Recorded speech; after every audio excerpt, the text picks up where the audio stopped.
నెల రోజులైనా చల్లారని అల్లరి. తిరుపతి జైలు నుండి తప్పించుకున్న Pushpa. Control calling. Tirupati jail నుండి బుల్లెట్ గాయాలతో తప్పించుకున్న Pushpa. Control calling. All statics and walkies. Control calling, it's an emergency. High alert.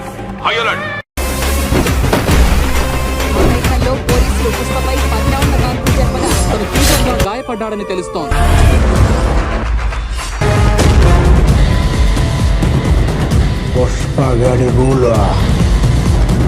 Iconic star Allu Arjun Pushpa the rise మూవీతో బాక్సాఫీస్ వద్ద ఎలాంటి సెన్సేషన్ క్రియేట్ చేసిందో అందరికీ తెలిసిందే.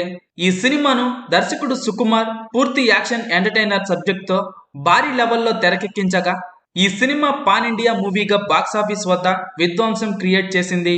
ఈ సినిమా వసూళ్ల పరంగా కూడా ఇండియన్ బాక్సాఫీస్ వద్ద అదరగొట్టింది. ఇక ఇప్పుడు అందరి చూపు పుష్ప 2 సినిమాపై పడింది. దీంతో ఈ సినిమా గురించి సోషల్ మీడియాలో ఎలాంటి అప్డేట్ వచ్చినా ఫ్యాన్స్ తెగ వైరల్ చేస్తున్నారు. ప్రస్తుతం సినీ వర్గాల నుండి అందుతున్న సమాచారం ప్రకారం ఈ సినిమాలో రష్మిక మందానతో పాటుగా మరో హీరోయిన్ కూడా ఉండబోతోందని అంటున్నారు. ఈ సినిమాలో సెకండ్ హీరోయిన్ గా ఎవరిని తీసుకుంటారు అనేది ఇప్పటికే ఆసక్తికరంగా మారగా శ్రీలీల ఈ సినిమాలో సెకండ్ హీరోయిన్ గా కనిపించబోతోందని అంటున్నారు. ఈ వార్తల్లో ఎంతవరకు నిజముందో తెలియాలి అంటే చిత్ర యూనిట్ నుండి అధికారిక ప్రకటన వచ్చే వరకు వేచి చూడాలి. సుకుమార్ కాంబోలో వచ్చిన పుష్ప సినిమాకి పాన్ ఇండియా లెవెల్లో వచ్చిన రెస్పాన్స్ అంతా ఇంతా కాదు.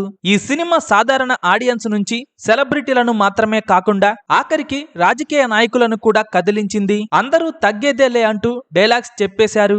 ఇప్పటికీ దేశవ్యాప్తంగా ఏదైనా సీక్వెల్ కోసం ఆడియన్స్ ఇంతగా ఎదురు చూస్తున్నారు అంటే అది పుష్ప 2 కోసమనే చెప్పాలి. పుష్ప 2 ఎప్పుడెప్పుడు వస్తుందా అంటూ ప్రేక్షకుల నుంచి సెలబ్రిటీల వరకు ఎంతో ఆసక్తిగా ఎదురు చూస్తున్నారు. మంచి అంచనాలతో వచ్చిన పుష్ప సినిమా పాన్ ఇండియా లెవెల్లో క్రియేట్ చేసిన రీసౌండ్ అంతా ఇంతా కాదు. అందుకే పుష్ప 2 సినిమాకు సంబంధించి సుకుమార్ పై బాధ్యత కూడా భారీగా పెరిగింది. పుష్ప మార్కెట్ కూడా అలాగే పెరిగిపోయింది. అందుకే పుష్ప 2 సినిమా రేంజ్ కూడా అలాగే పెరిగిపోతుందంటున్నారు. తాజాగా పుష్ప 2 సినిమాకు సంబంధించి ఒక స్టోరీ లైన్ సోషల్ మీడియాలో వైరల్ అవుతోంది. సాధారణంగా ఒక సినిమా హిట్ అయితే ఆ తరువాత వచ్చే సీక్వెల్ మీద భారీ అంచనాలు నెలకొంటాయి. నిజానికి అసలు కథ పుష్ప 2లోనే ఉంటుందట.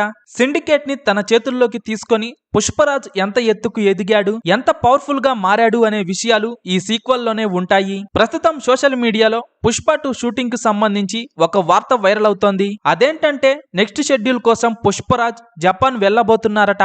అలాగే అక్కడ ఉన్న ఎర్రచందనం సామ్రాజ్యాన్ని కూడా పుష్పరాజ్ తన ఆధీనంలోకి తీసుకుంటాడని, ఆ క్రమంలో అక్కడి వారితో పుష్పరాజ్ కి పెద్ద యుద్ధమే జరుగుతుందని చెబుతున్నారు. పుష్ప 2 సినిమా అదిరిపోయే రేంజ్ లో ఉండబోతోందట. అల్లు అర్జున్ హీరోగా నటిస్తున్న పుష్ప 2 సినిమా కోసం ఎంతమంది ఎదురు చూస్తున్నారో కింద కామెంట్స్ రూపంలో చెప్పండి.